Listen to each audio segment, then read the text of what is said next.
জানতে পারি, তাহলে আমরা প্রত্যেক যোদ্ধার উপর থেকে যার মারফতে ওই স্কুলটা হচ্ছে সেই যোদ্ধা 200 টাকা করে পাবে।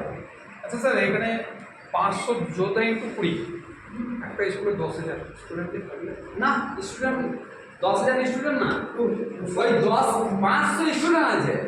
সেই 500 স্টুডেন্ট মামা কাকা মাসি পিসি এই সমস্ত পড়ে আচ্ছা ওই স্টুডেন্টগুলো যোদ্ধা বানাচ্ছে। এর সাথে সাথে আমাদের নিজেদেরকে 1 লক্ষ টাকা দিচ্ছে।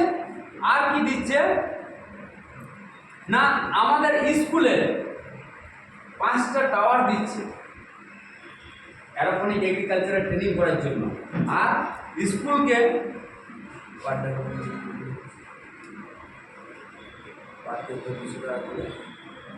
এখানে 10 লক্ষ ডোনেশন মানি সেই স্কুলকে ডোনেশন কি সেই হেডমাস্টার নেবে না? এবার কম হলে কম হবে। হেডমাস্টারের একটা ব্যক্তিগত আছে যে হ্যাঁ, এই স্কুল 10 লক্ষ, ওটাই তো বলছি। ব্যক্তিগত আমি বোঝাতে ব্যক্তিগত 1 লাখ টাকা পাবে। ওটা দিয়ে স্কুল না 1 লাখ টাকার মতো পাবে বলেছিলেন না, ওটা বলি। এটা 10 লক্ষ দিচ্ছে। এবার ওইখান থেকে স্কুলে যা দেবে আর স্কুলের মাস্টার আমরা কে রেখে এলাম। হ্যাঁ এই এনএসটি কোন টাকা পাবে আলাদা?